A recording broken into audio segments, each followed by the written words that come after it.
Hi, this is Carolyn Nee Lachlan, your hostess with the mostest of From Paper to People podcast, and you're listening to Pop Goes Your World. If you haven't already, subscribe on iTunes, and while you're there, please leave us a rating and review.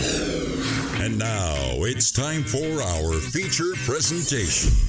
I'm Chris McBrien, and the pop culture from Generation X is everything to me. And I'm Derek Myers, and I'm here to educate Chris on the great pop culture of today's generation. Episode 243, Movies About Music.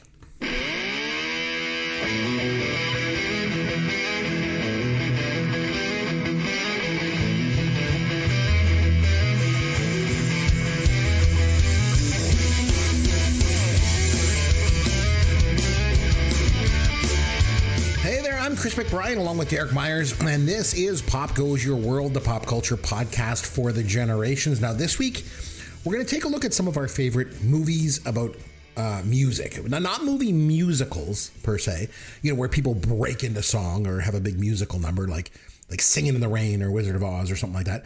But instead, we wanted to look at movies that feature music as a big part of the story, where music helps drive the plot of the film in some way. So we thought, who better to join us to talk about movies with music in them than our good friend, Greg Martin. Greg, welcome back to the show.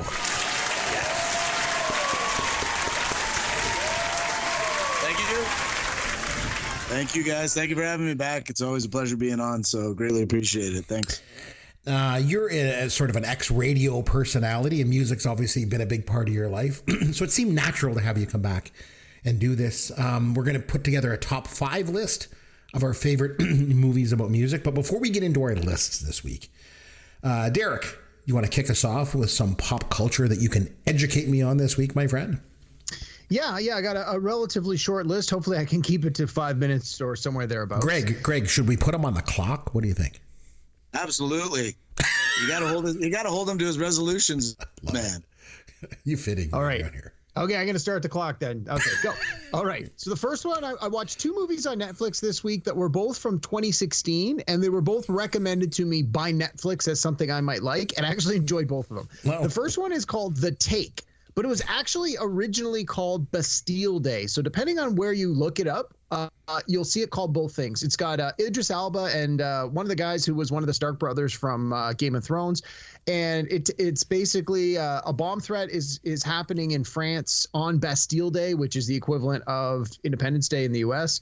And Idris Elba's character has to work with this pickpocket played by the Game of Thrones guy to try and thwart the bombing. And, it's your typical mindless action movie, a lot of interesting scenes. It was a lot of fun. It didn't win any Oscars, but it was an entertaining movie. It was worth the 90 minutes.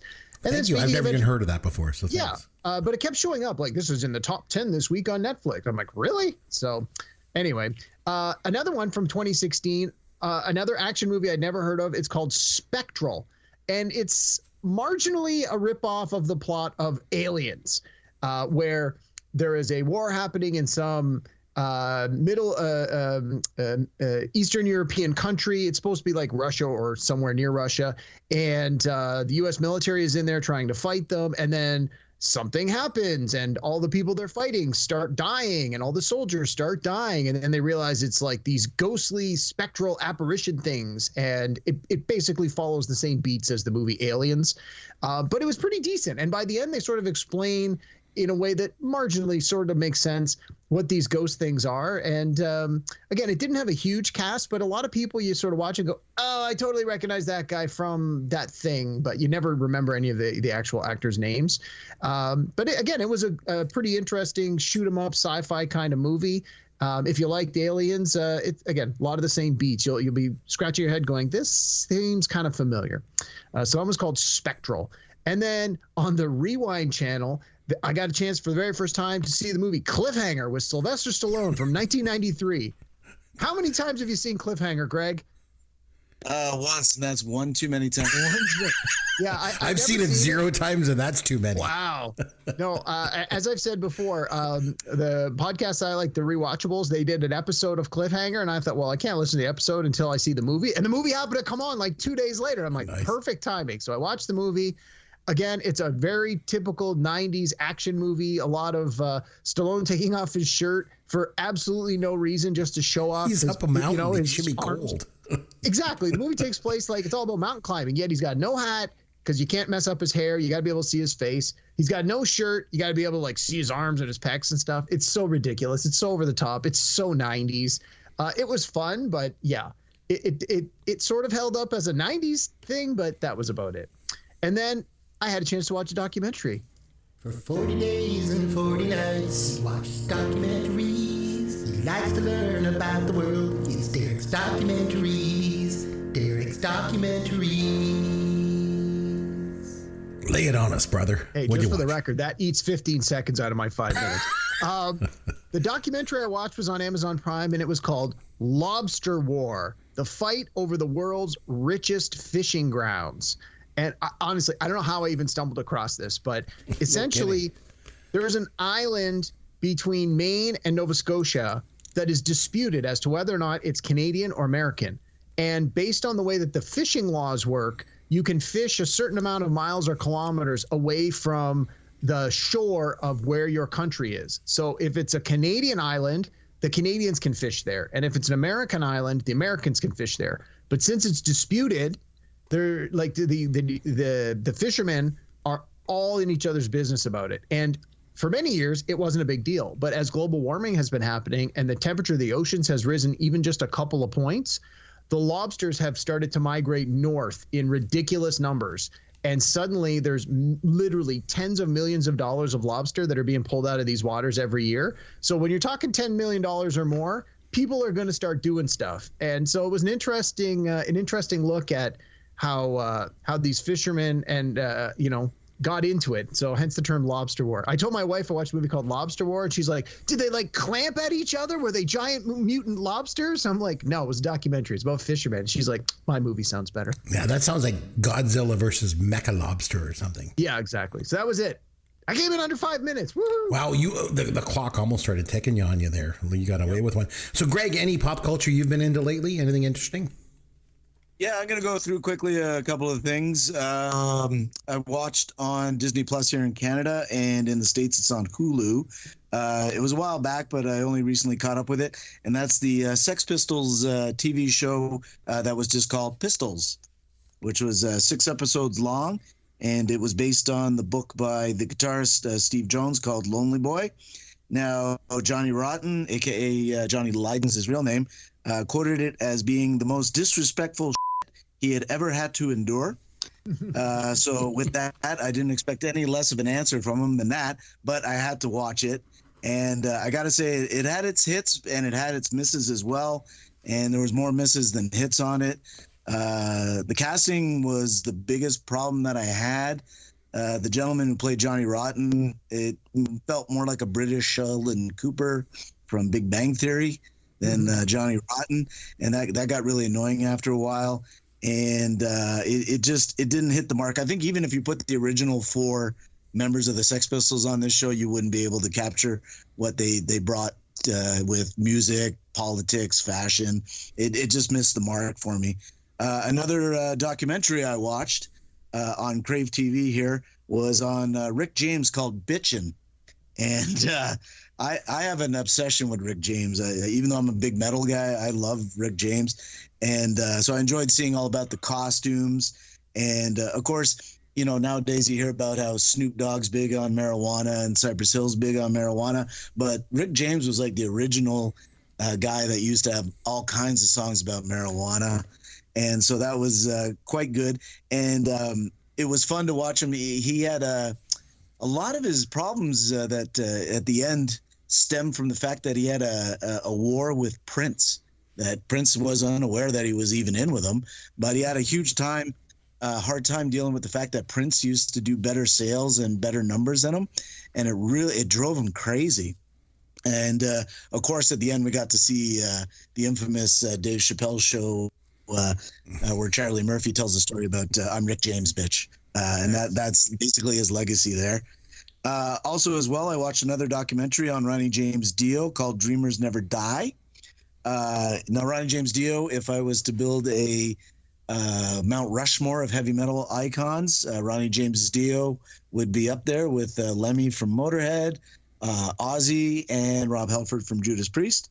It was a good documentary, but for someone like myself who just is a sponge for everything heavy metal and reads and looks into and follows everything heavy metal, I really didn't learn anything new. But it was just nice to see old footage of Ronnie James Dio when he was doing his years with Black Sabbath, when he took over for Ozzy, and of course when he did his solo stuff. So it was good on that level, but I didn't really learn anything exciting or new off of Dio. And as well, big news in the metal world is Metallica announced that they're going to be releasing a new album on April 14th called 27 Seasons. And they released a single called Lux Eterna on that day in advance, so you can listen to that now. And then just tonight, a couple hours ago, they released a second single called Screaming Suicide. That's now available for download. And they also announced a 2-year world tour where it's called No Repeat Weekends. Every time they play, they're going to do a Friday night show and a Sunday night show, and they're going to not do any songs the same on those 2 nights. So 2.5 hours each night. And so you're getting 5 hours of Metallica every weekend. And I've bought tickets for 3 different shows. So I'm going to Montreal, Detroit, and Seattle to go see this tour. And Pantera will be the opening act. They're reuniting after 20 years. Wow. Greg, you must be in your glory, man. That's like right in your sweet spot. No kidding. Dude, when they announced it, I literally had to leave the office and go scream in my car. I literally was so excited and I had to contain my enthusiasm and went out into the parking lot and went in my car and just yelled. This is why you're like our resident music expert around here. You love all this stuff. A lot of heavy metal stuff though for you. No kidding. Oh yeah, I love all kinds of music, but heavy metal's heavy metal's my jam, as they say. Yeah. It's like me singing is my groove. You know? No, please don't. Please don't. All right, so that was awful last week. It was that bad last week? It was that awful? Dude, I hope to God Chuck D doesn't listen to your podcast because he would be so offended at that version of Fight the Power. That was. If you were offended by my singing last week, just wait till we get into this podcast this week. I got something up my sleeve for you. But before we get to that, I posted a meme on social media recently about how my kids love talentless YouTubers. Both of my kids watch these YouTubers basically playing Minecraft and yelling. It really sucks, let me tell you. You got to sit there and watch it. So, you know, another thing that they do is they watch these YouTube videos where all they do is they talk about Pokemon cards. And like they talk about the different cards, the different series, the inserts, all that sort of stuff. And I was saying to my wife just like how dumb these videos are. And then the other day, I don't know, I had a little bit of quiet time to myself. I was relaxing in the other room. And I should mention, by the way, I've been trying to find a set of Star Wars cards from 1977. I collected them as a kid. I kept them until I was an adult when I was like in my 20s, and I sold them all. Wow, dumbest decision I ever made. So now I want to get them all back. I'm on this like mission. So I go online and I'm searching Star Wars cards from 1977. I say, oh, there's some videos. Well, this is cool. So I start watching these videos, and it's these guys talking about the cards and the different series and how they had stickers as inserts. And as I sat there watching these YouTube videos about these collector's cards, I realized I've become my kids. I'm like, oh my God, jeez. Oh, and one thing that my kids love about me is this. Here's your dad joke of the week. So guys, I thought since we're doing a topic, this week that involves music, I thought I'd do a music-related dad joke. Okay? Oh, also, I should mention, I got some feedback that when I tell, like, the dirty jokes on here, that those aren't really dad jokes, because dad jokes are supposed to be clean. All right? So I got a clean one for you. Okay, so guys, did you know that I once had my picture taken with REM? That's me in the corner. Can I fall asleep? Was bad. Yeah. Maybe I should go back to telling the dirty jokes. Hey, Greg, what do you call a pirate that... I should have yelled 2. Gunga Gulunga. But you get a free bowl of soup when you buy a hat like this. Yeah. It's Cinderella story. Boy, you must have been something before electricity. How would you like to earn $8 the hard way? You know, that Zen Buddhist kind of thing? Mm-hmm. You'll get nothing and like it. Hey, did somebody step on a duck? That would be me. Not the golfers, the golfers. I have a qualified yes, I agree. Okay, so we're going to talk about movies, about music, and we each put together our top 5 list. We're going to start at number 5 and work our way up like we usually do. Greg is our esteemed guest, so he's going to kick things off. So you want to start us off, Greg. What is your number 5 movie about music? My number 5 pick that I went with was 1991 Oliver Stone's The Doors. I remember going to see that in the theater. And I didn't really know a lot about The Doors going into it. Times were different back then for music. Like, we didn't have Spotify to allow us to like listen to large amounts of music because we used to have to pay for it back in the day if you wanted to listen to music. So I didn't know a lot about The Doors, but I did go because I was keen on doing it. And the one thing that stuck out for me on this is that Val Kilmer, although I'm not a huge fan, he was so good at playing the role of Jim Morrison that you actually forgot that it was Val Kilmer who was playing Jim Morrison. It almost had the same effect. Like, I don't like Al Pacino. I'm not a fan of Al Pacino. But Al Pacino is so good in Scarface that you forget it's Al Pacino. And Val Kilmer had that same effect. He had the moves down pat. He had the voice down pat. He had the look down pat. He did an excellent job as Jim Morrison. And the funny thing is that before Val Kilmer, Oliver Stone had talked about casting possibly Tom Cruise, Johnny Depp, John Travolta for some weird reason, or Richard Gere as well, were being considered for Jim Morrison.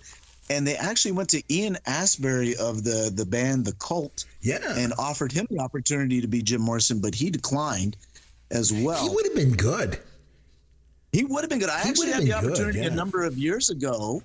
They did a reunion tour with the remaining members of The Doors, and Ian Astbury actually took over for the vocals for Jim Morrison to do the tour, and it was fantastic. Like, I was disappointed that it didn't go any further than it did, and it played very small venues, like maybe 2,500, 3,000 capacity, just because, it wasn't really publicized very much and whatnot. But if they had stuck it out, I think it would have been fantastic. Ian Astbury has a very good Jim Morrison sounding voice. Some other notables in this movie that were good. One of the things I like about Oliver Stone is I find he does a very good job of casting sometimes.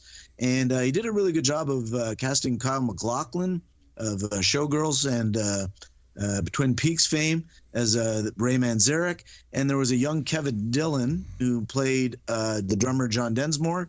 And Meg Ryan was in this movie, but I thought she was really not casted very well as Jim's love interest, Pamela Kirsten. And the surprising one that for me was good was Crispin Glover as Andy Warhol. I enjoyed his part in there. The only difference that I had with this movie that I kind of didn't like was after I watched the movie, I found out that Oliver Stone took a lot of liberties in telling the story, and he exaggerated things to make the film a little more appealing. Like the scene at the Ed Sullivan Show where they told him before he went on, oh, you can't use the word higher. So, can you say maybe like girl, things couldn't get much better. And in the movie, he went up to the camera and he yells the word higher into the camera. But in real life, that never happened. And there's a big scene where they go out into the desert and they take peyote and they're tripping on peyote and, they come up with all these visions and everything.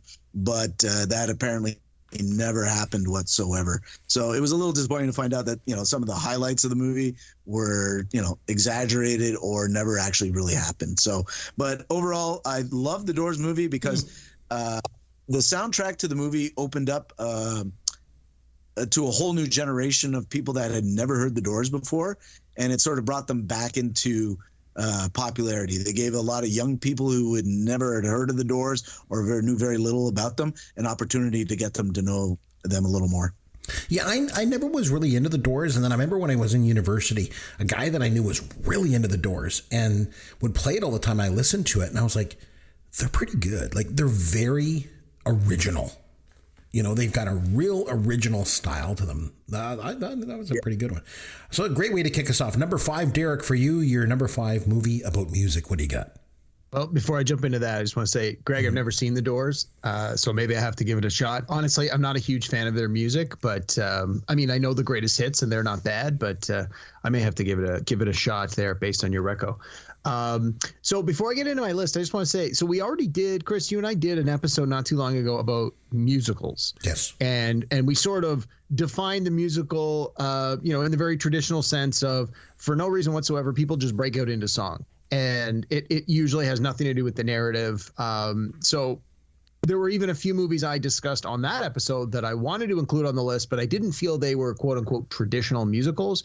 So I've been able to slot a couple of those onto this list, which is great. Nice. But the other thing I tried to avoid with my list is I tried to avoid doing any biopics. So just like Greg was just talking about The Doors, obviously based on Jim Morrison and The Doors, real bands, real people. Obviously some liberties might have been taken along the way, but I tried to avoid movies like that because I found that was sort of the easy pick. And honestly, if the musician or the band is big enough and has had an important enough cultural impact, people probably have already seen all those movies. So I wanted to pick some movies that maybe people hadn't seen, or that they, just get you thinking about them again. And honestly, I got a couple of really big ones on here. So those ones are, people already have seen those. But the first one I'm going to start with is one that I think people may not be that familiar with. It also came out in 1991, just like The Doors, and it's called The Commitments. Oh, yes. That movie was good.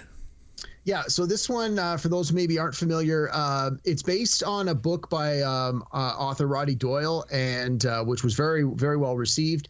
And the movie's about a working class community in Ireland, in Dublin, that put together a band that plays soul music. Again, not what you might expect, but the process of how these youngsters who are really don't have a lot of prospects going on, just based on the economics of the time, they find some purpose and some hope through music. And the musical numbers are great, and the movie starts the first part of it's all about like putting the band together, but through it you have pretty satisfying character arcs from a lot of them, and the music's great. It's not the kind of music that I was listening to or that I was even really that familiar with. This movie was introduced to me when I was at school by a few of my friends, and I immediately fell in love with it. I bought the DVD.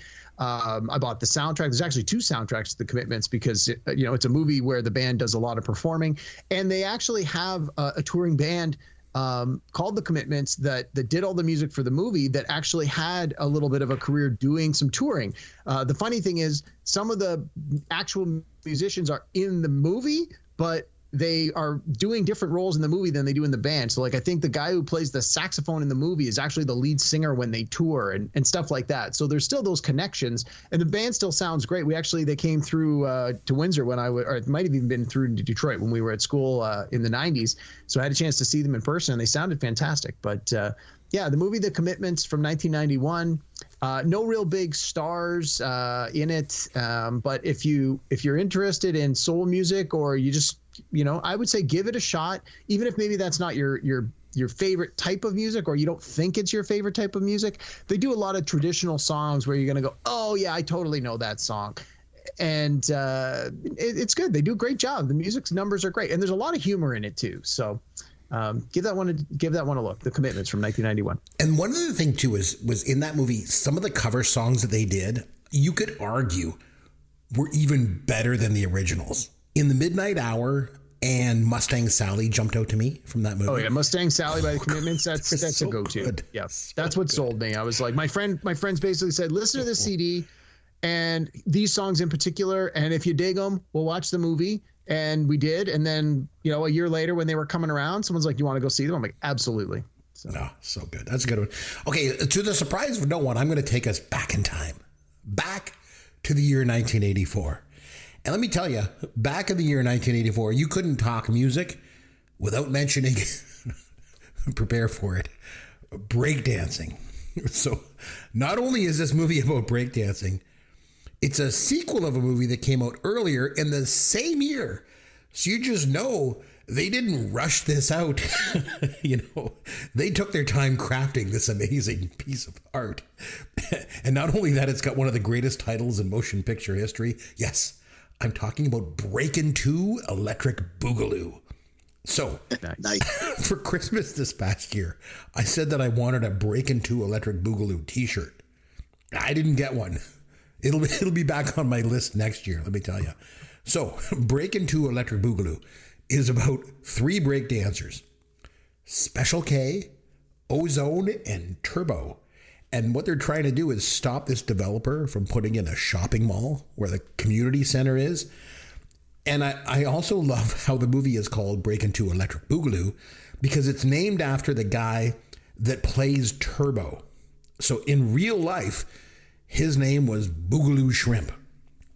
So the title's not even about one of the characters' names. It's about the actor's real name. And if you think about it, that's like making a sequel to Raiders of the Lost Ark and calling it Harrison Ford and the Temple of Doom. Like, it's so stupid. Like, it's so bad.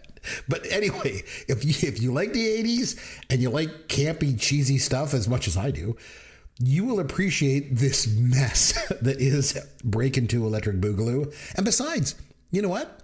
It's fun to say Breakin' 2 Electric Boogaloo. You know, I remember when Mike Myers was making a sequel to Austin Powers, International Man of Mystery, he wanted to call it Austin Powers 2 Electric Boogaloo. And the studio shot him down, wouldn't let him do it. But it just has a little bit of a tip of the cap to this like sort of 80s, pop culture icon that is. And so that's my number 5. All right. So number 4, over to you, Greg. What do you got? All right. It's a hard act to follow, buddy. It is hard to follow. Oh, man, I would have actually thought that would have been number 1 for somebody, but I'm going to go with the 2000 release from Cameron Crowe of Almost Famous. Good pick. I enjoyed it. You know, it's surprisingly really good. Like I did some research on it, and amazingly, Roger Ebert actually picked that as his film of the year. The year it came out. Yeah, I was really surprised. And then it got an Academy Award nomination as well for Best Original Screenplay. So I enjoy Cameron Crowe. I think he always does a fantastic job of casting people, and I thought he did a fantastic job here. It's a semi-autobiographical movie because back in the day, Cameron Crowe, as a teenager, was able to fool Rolling Stone magazine, and he followed around the Allman Brothers in writing a story about going on tour with the Allman Brothers. So in this movie, you got a character named William Miller who is able to fool Rolling Stone magazine, and he goes around and follows the band Stillwater all across America on their tour. And again, he befriends Philip Seymour Hoffman, who plays the famous music critic Lester Bangs, and he gives him the ever important message of don't become friends with the band. And William unfortunately doesn't follow that rule, and he becomes friends with the band. And through that, you find that everybody that's in this movie finds themselves to be not the person that they could be. They could be better people than who they are, and they're just using their music to cover up, their true who they really are, and brings them out. I thought that he casted some fantastic people in here, especially Kate Hudson, who played she didn't want to be called a groupie. She wanted to be called a Band-Aid. She played Penny Lane. I had mentioned Philip Seymour Hoffman playing Lester Bangs. There was also some appearances in there really briefly by Jimmy Fallon, Peter Frampton, Rainn Wilson from The Office. He played Rolling Stone publisher David Felton, who was also with Ben Fung Torres, who we talked about on an episode before and watched a documentary on him. And I really enjoyed Billy Crudup. He played the role of Russell Hammond, the guitarist for Stillwater. And originally that role was casted with Brad Pitt. And they started working with Brad Pitt. And after a few weeks, they realized it wasn't the right fit. And he decided he didn't want to do the project. So Billy Crudup, I think that's his name. Billy Crudup, is that how you pronounce it? Yep. Yeah. Yep. He left, and Brad Pitt left. He came in and took over. And Cameron Crowe, who's married to Nancy Wilson from Heart, He got Nancy Wilson, Peter Frampton, and Mike McCready from Pearl Jam to help write the Stillwater songs that appear on the soundtrack. Also in this movie is an appearance by Eric Stonestreet, who's in Modern Family. He plays Cameron. And he was the check-in clerk at the hotel in New York who says, "Your mom scares me." She was played by Frances McDormand, who did a fantastic job as the mother in this movie, Elaine Miller. I really enjoyed it. I thought the soundtrack was fantastic as well. If you enjoy 70s classic rock, it's really good. And I recommend checking it out. Yeah, and you mentioned it was nominated for some Academy Awards. It also won some, too, because Kate Hudson won for Best Supporting Actress for that movie. Oh, did she? Okay, yeah, she won. Nice. And I'm glad you mentioned Cameron Crowe because, he holds a special place in my heart because he was the one that originally wrote the screenplay for Fast Times at Ridgemont High. Right. And so he always, I always think of him for that. And you mentioned Nancy Wilson, how he was married to her in Fast Times at Ridgemont High. He actually cast her in that movie. She has a really small part. Remember in the scene where Brad is driving and he's wearing like the Captain Hook uniform and he's got the hat on, and the girl, the hot girl in the fancy car beside him, that was Nancy Wilson playing that part. So. Oh, wow. Yep. I didn't know that. Yeah. So I'm glad you mentioned that one. It's a good one. All right. So you're number 4, Derek. What do you got for us? Movie about music. I was going to say Almost Famous was actually my number 6 pick if we were doing a top 6 list. So Greg, I'm glad it made it on the list because I just squeaked it out of mine. So I agree with everything you said. It's a great movie. And honestly, I haven't watched it in a long time, so it might be a good time to go back and rewatch it. I'm just going to watch all the movies on Greg's list here. He's just going to give me 5 great movies. I'm going to go watch them all this week. You're saying you're not going to watch Breakin' 2 Electric Boogaloo? You may actually believe this or not. I've watched that in the last 6 months. It comes up on my 80s movie channel a lot. Awesome. It is on often. It's not hard to find. Good. Yeah, exactly. And there must be like some Canadian stars in it or something because it must satisfy a Canadian content requirement, and that's probably why we get it so often here in Canada. So I don't think Ice-T is in it, but I don't know anybody else. So my number 4 pick is a movie that I wanted to include in my musicals list when we did the last episode, but I realized wasn't technically musical. It's from a pretty new one from 2018, big movie, A Star Is Born, the one starring Bradley Cooper, Lady Gaga, Sam Elliott, written and directed by Bradley Cooper. Nominated for a ton of Oscars, had a lot of success when it came out a few years back. Now, A Star Is Born has been remade numerous times. I think this is its 4th incarnation, if I remember correctly. Probably. Greg, remind me, we had to watch the original back at university, didn't we? Yep. From like the 30s Judy or Garland. 40s. Yes. Yeah, yes. With Judy Garland. Yeah, we did. We watched it in 4th year. Yeah. So I mean, the movie's got a legacy. Obviously, when you remake a movie, 20 years apart from the one before it, you obviously need to make some changes, but the theme is still there, where it's a young person who has tremendous amount of talent, who just needs an opportunity, is granted that opportunity by a successful musician. A love story ensues, and then, things go from there. I'm sure most of the people listening to this podcast are aware of this movie. I'm sure many of them have seen it. This is one of the ones where when I see it come on, if it's on HBO or something, I actually tend to watch it, especially the first 45 minutes I find are just incredibly solid. I find the slow decline of Bradley Cooper's character gets harder and harder to watch with each revisit, but that's the whole point of the movie. As one star is rising, another one is falling. The music is great. It's all original music for this. It's not like when they re-release something like Chicago and it's like, well, we're just going to do all the same songs from Chicago and we're just going to make it with new performers. It's like, this is all new music.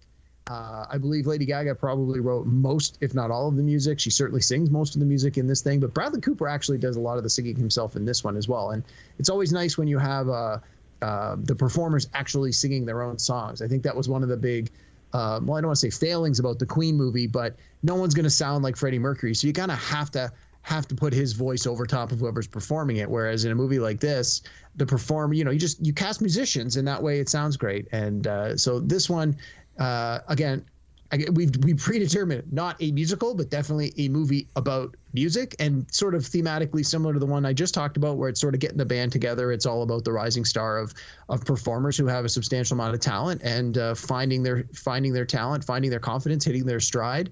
And Star Is Born from 2018. That's my number 4 pick. And you guys had to watch the one with Judy Garland for film school, you said?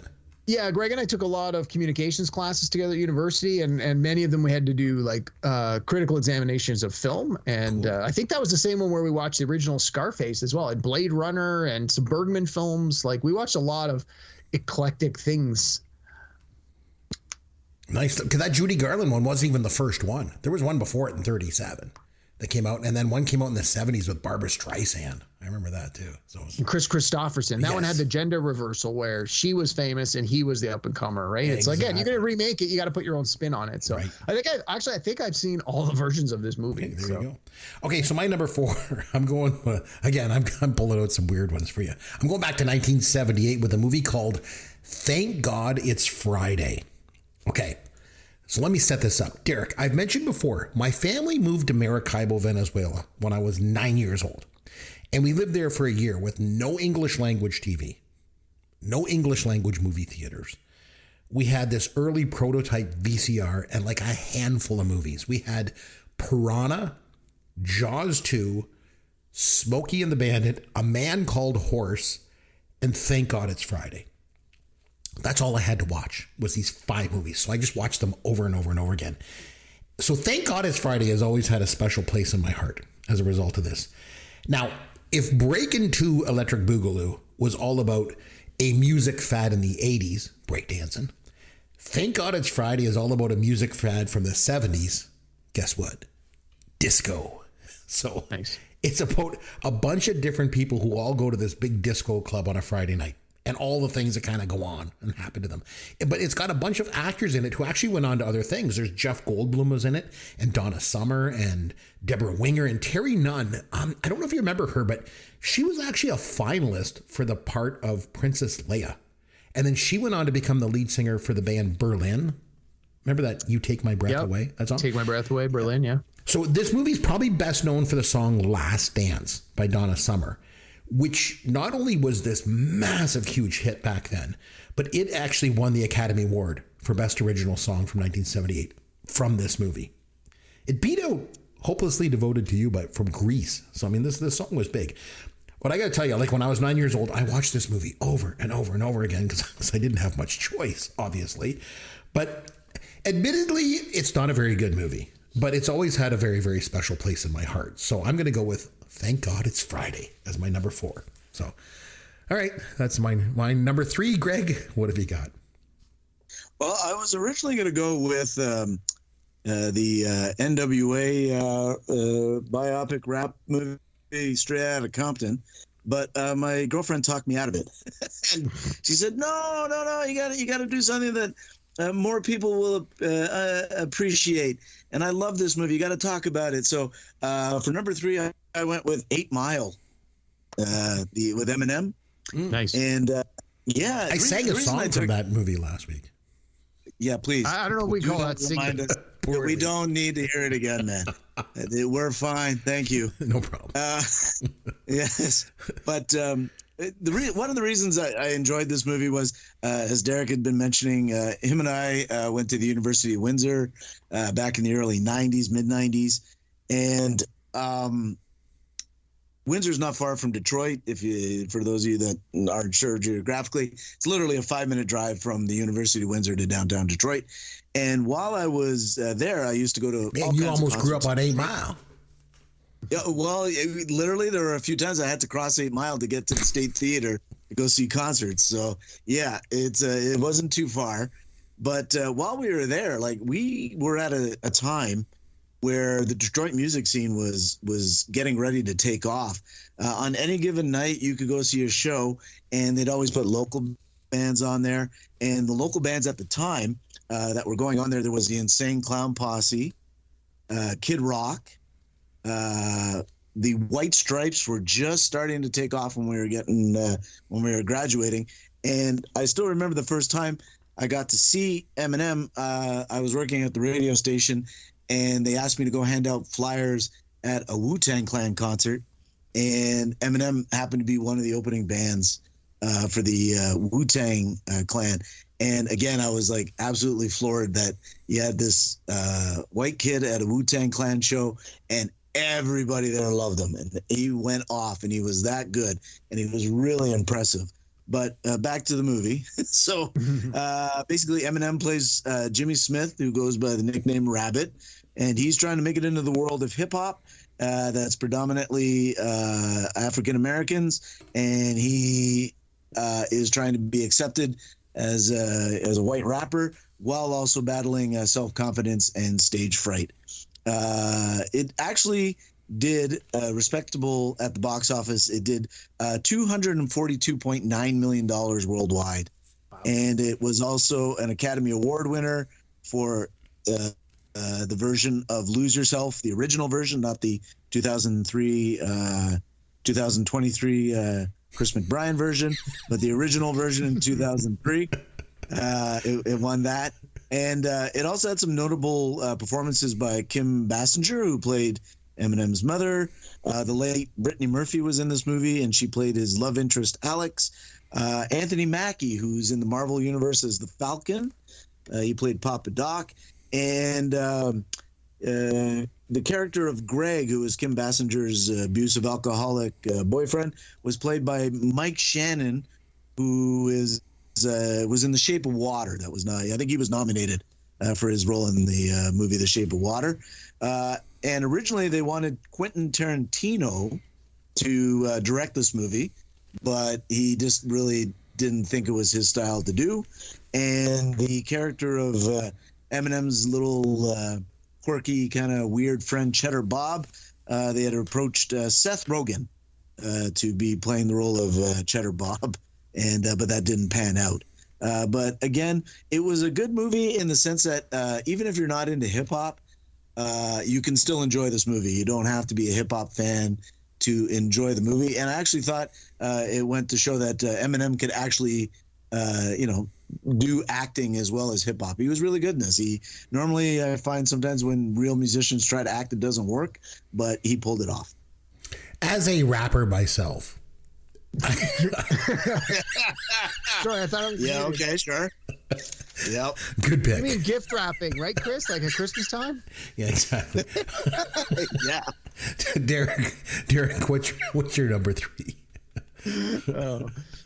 So I know I said I don't have any biopics on here, so I sort of cheated because this one is but isn't a biopic, and this may be colored by recency bias, but this movie came out last year and only recently last year, and we just talked about it recently, and it's Weird, the Al Yankovic story. Well, that's a good one. I know that a lot of people probably haven't seen this yet, but I know a lot of people that have. So I'm going to try to keep it spoiler free a little bit, but I do have to spoil a tiny bit. So if you haven't seen this and you're worried about spoilers, just skip ahead like 2 minutes. So the reason I've got this on my list is it's not a for real biopic. It's a total satire. And that to me made it 10 times better than it would have been if it was just a real life biopic about Al Yankovic. And you have Daniel Radcliffe playing Weird Al. Harry Potter as Weird Al has to be some of the best casting that's happened in years. And he just totally gets it. And this movie is so much fun. It's funny, but it's musical. And just the fact that Al Yankovic has had a career for 40 years doing parodies of popular songs, and that his parodies have become a part of pop culture. Like everybody knows who Weird Al is. It doesn't matter what kind of music you like or listen to, you know Weird Al. There's got to be a Weird Al song that you like, whether it's because it parodies your favorite song or maybe because it parodies a song you hate and you think that he's got a version that's better than this other song you don't like. There's just so much greatness in this movie. The fact that this guy has had a career where he hasn't been involved in any controversy, there's never been any sex scandals or drunk driving accidents or anything like that. And then they put out this movie where it's like they make him the most ridiculous, badass, cool, awesome guy that's ever lived. This movie's just great. And the fact that the music is just intertwined into it makes it that much more interesting, that much more fun. So I had to put this on the list. Yes, there's recency bias here. I don't know if we did this topic 2 or 3 years from now, this would be on the list, but I kind of felt that the list wouldn't be complete without it. So I had to put this on there. Weird, the Al Yankovic story, now streaming on Roku. Got to check it out. Yeah, who cares if it's recency bias? You got to go with your strengths. And one of my strengths, as you know, is rap music. So I'm just kidding. I'm totally kidding you. Jeez, I'm like, where's he going with this? No, my number 3. But the last one that I mentioned was about disco. So I'm going back to the well here. Boy, you guys are going to hate me. The thing is, I think it's easy to slough off anything related to disco. and because disco's got such a bad rap, and rightly so. I mean, Greg, disco sucks. But one thing that I will mention from the disco era that was actually quite good was Saturday Night Fever from 1977. This movie could have been this dumb, cheesy movie about the nightlife and the world of disco, but it's not. Like it's there's so much going on in this movie. It's about young people and how, young people strive for their own identity and they just want a chance to be something. And the movie takes this gritty and realistic look at the relationship between men and women, especially back in the 70s when there was this tendency to look at women as sex objects, and especially in the Italian American subculture. Like I say, it's gritty. Travolta, I thought, was great in it. Really different from sort of Vinnie Barbarino that he did on Welcome Back, Kotter. And the songs by the Bee Gees captured the imagination of an entire generation. The disco really caught fire at that point. And you know me, I love old movies. I love old pop culture. And regardless of what you think about disco, and I mean, it kind of sucks, right? But Saturday Night Fever, I think, remains an important part of pop culture history. So now I should point out, 2 of my movies are about disco, so I might get blacklisted from podcasting at this point, especially being a well-known rapper and all. But that's what I'm going with. So my number 2, or your number 2, I'll flip things over to Greg. What do you got? I actually thought you were going to segue into that movie with Steve Guttenberg and the Village People. Oh, yes. Can't stop the music. I was like, oh, man. Yes. You know what? I'm like, I can't believe I overlooked that. And then you went Saturday Night Fever. I'm like, yeah, that's a much better choice. Yeah. So for my number 3 pick, or number 2, I'm sorry, where we're at, I really tried to stay away from documentaries, music documentaries, because like Derek, for 40 days and 40 nights, Greg watches music documentaries. Mm-hmm. But this one I had to mention because it to me, it's more than just your usual typical documentary. And I didn't think any musical documentary could top the Rolling Stones' Give Me Shelter, which is about the incidents at oh man, the name's escaping me now because I was talking too much. Altamont? Altamont. Thank you very much. Yeah. The incidents at Altamont.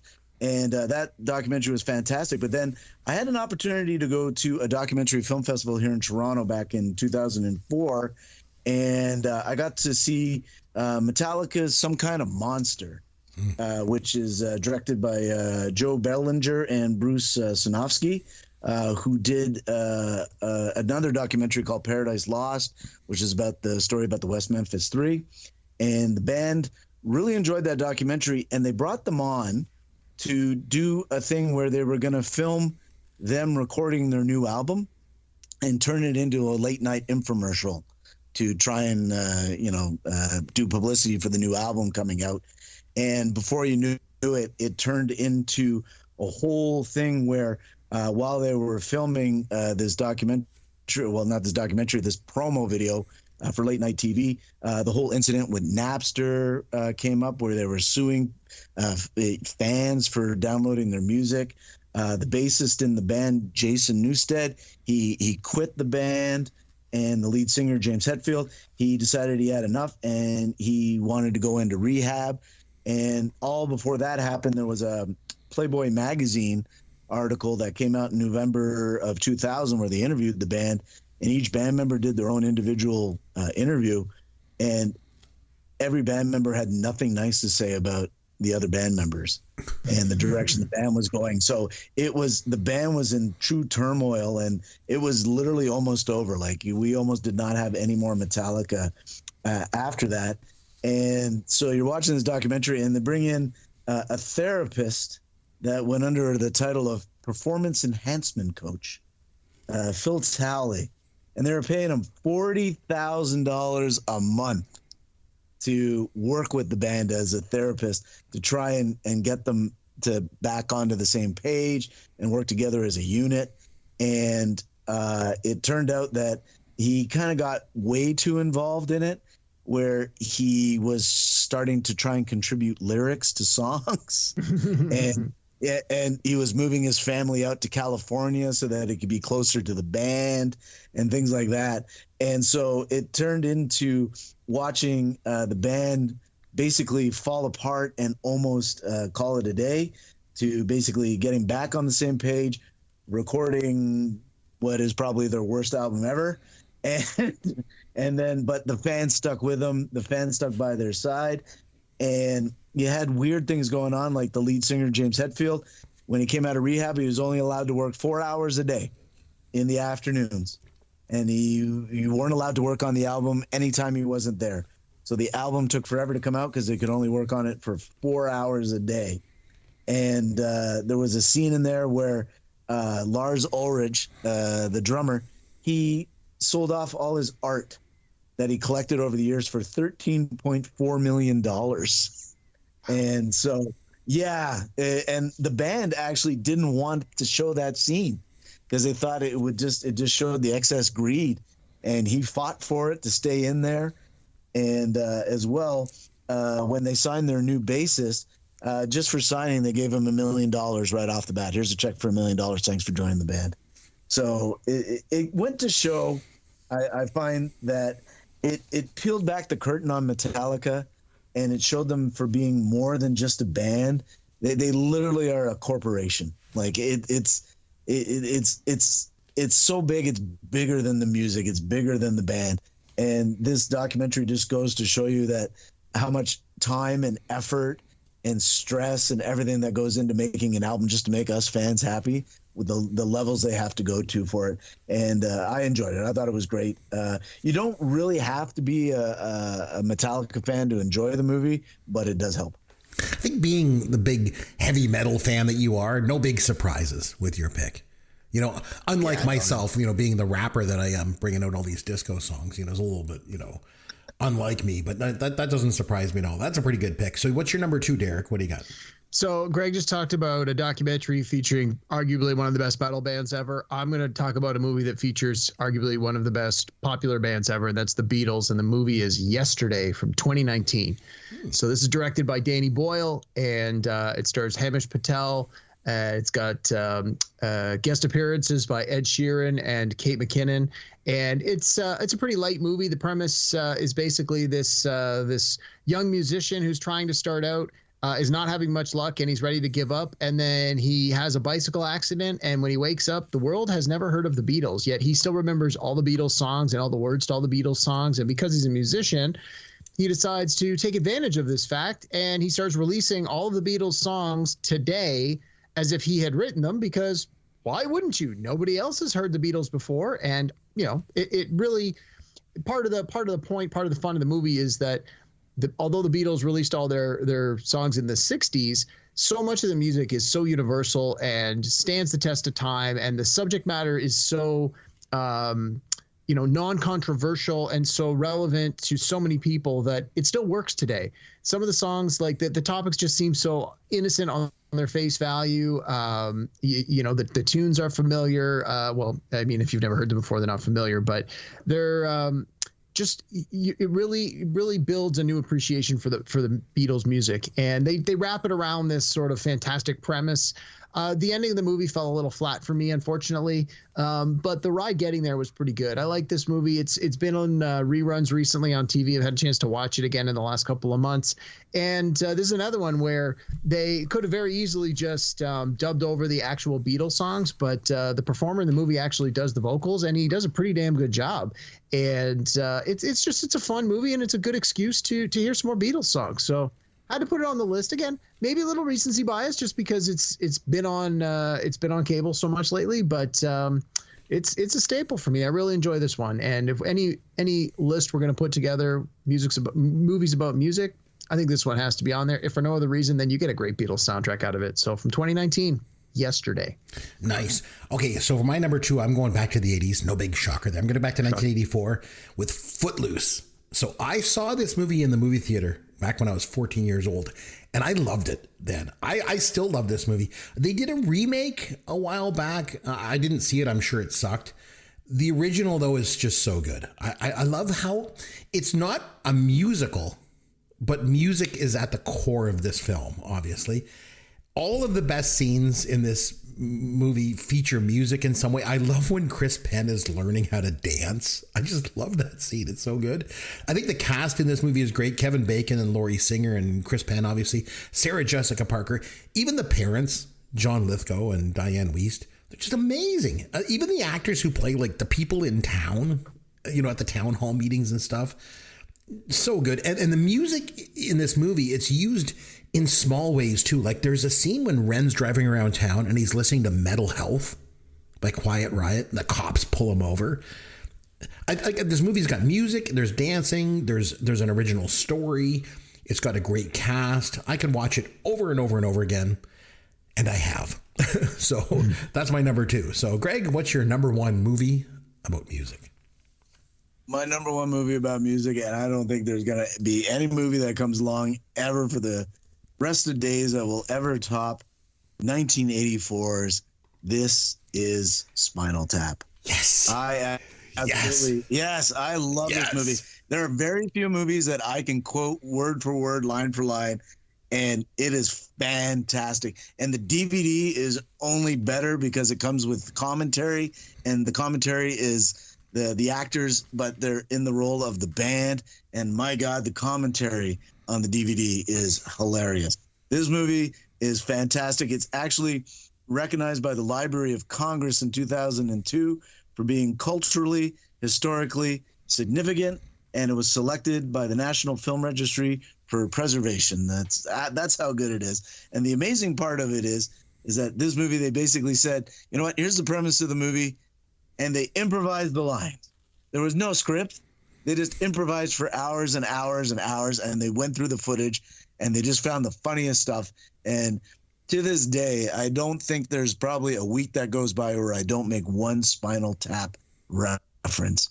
And it's absolutely hilarious. They put out their album, Smell the Glove, which has controversy because it's the album cover is a greased naked woman on all fours with a dog leash on, being forced to smell a glove by the band. And they say you can't have that as an album cover. It's too sexist, to which Nigel Tufnell replies, "What's wrong with being sexy?" And so they decide they can't use that as an album cover. So they put it out as a album cover that's just entirely black. And in 1991, Metallica puts out an album where the front cover is just entirely black. So they didn't even give credit to Spinal Tap, Metallica. What's wrong with you? Absolutely, yeah. You know, where's the credit, man? And then, of course, they have the infamous Stonehenge scene where they put on the drawing 18 quotation marks, meaning they wanted it to be 18 feet. And Angelica Houston designs a Stonehenge that's 18 inches. And you get the famous line of, I think the problem was tonight is that Stonehenge was endangered of being crushed by dwarves. Trod upon dwarves danced around Stonehenge. Also, as well, when they show up at the amusement park and the marquee says, puppet show with Spinal Tap. So I thought this movie was fantastic. And if you're a heavy metal fan and you have not seen this movie, you have to see it, especially the part where they do the reviews of their albums. And he says to them, your album based on a religion, rock and roll creation. One has to ask, what day did the Lord create Spinal Tap? And couldn't he have rested on that day too? And then for Sark Sandwich, merely a 2-word review, which simply read, sandwich. So it is absolutely fantastic. Again, I don't know very many movies where I know every line in and out, back and forth, and can quote the whole movie. But This Is Spinal Tap is definitely it. If you have not seen it, see it and watch it multiple times, because every time you watch it, you're going to find something funny in it this time that you didn't catch the first 35, 40 times that you've seen it. Fantastic movie. Highly recommend. Oh, my God. And it's one of my favorites of all time. And I've seen it as much as I've seen almost any other movie. But having you come on the show, I knew I had to step aside and let you, because I knew that would be on your list, especially probably be a number 1. And it was. So that's a great pick. Derek. Absolutely love it. There's actually hold on a second. There's actually a point where Judas Priest, a number of years ago, put out a double album of the life of Nostradamus. Every song was about Nostradamus, and everybody's comment was, my God, what possessed them to have this Spinal Tap moment? And I think that any band, regardless if you're heavy metal or not, can relate to this film in some way, because they've all had those moments where they've had their ups and downs, and they're doing some gig somewhere where they're not the top bill, or like, you know, it's like Puppet Show and Spinal Tap, and or they're the one scene where his wireless thing for his guitar is not working, or this doesn't happen, or this doesn't, like, it's just so good. And I mean, and there was a whole string of movies, you know, when Rob Reiner in the 80s, where he was just on top of his game, but it all started with this. And not only that, it also like led to a whole bunch of mockumentaries coming out as being like a subgenre of film, all because of this movie, you know. So good. Yeah, great pick. Highly recommend it. You got to see it. All right, Derek, what do you got for your number one movie about music? So I honestly, I thought Chris was going to have this as Spinal Tap on his movie, since it's right in his sweet spot of 1984. So that was the only reason it wasn't on my list. I didn't feel the need to double it up because I knew he was going to talk about it. So, I mean, he still might. We don't know what his number one pick is, but Greg, great pick. Glad you had it on your list. And now I really don't feel bad for not having it on mine. That's a tough act to follow, and I don't know if mine is nearly in the caliber of This Is Spinal Tap. It's just a fun movie about music that I enjoy a lot. It's from 1996. It's called That Thing You Do. Written, directed, and starring Tom Hanks. It also stars Tom Everett Scott, Steve Zahn, Liv Tyler. It's got a lot of people in it where you go, oh, I know that guy, but I don't know his name. And this is a look at, I think it's supposed to be like the late 50s, early 60s, and it's a band, local band that's trying to make it big. And early in the movie, they have to reach out to find a new drummer because their drummer breaks his arm doing something stupid. And what's supposed to be like this slow love ballad, the drummer decides, you know what, this would be better as an upbeat, up-tempo song. And so he plays the song a lot faster, and it becomes a huge hit. And so it's basically it's a movie about a one-hit wonder. It's a band who has this one really good song that gets into heavy rotation, and the song is actually really good. And that was one of the things I've heard some interviews and read some things about the movie is they said, look, if the movie's going to revolve around a band that's a one-hit wonder band, and you're going to hear the song multiple times throughout the course of the movie, the song has to be good. It has to be catchy. You have to be able to sing along to it. You have to be able to find the melody pleasing, because if you don't believe that the song could be a hit, the movie's not gonna work. And the movie works great. The song is great. It's memorable. There's a lot of great lines in this movie. And again, it's like so many of the other ones on my list. It's young people trying to make it big, trying to have confidence. They have some success. They go on tour. They see what it can be like.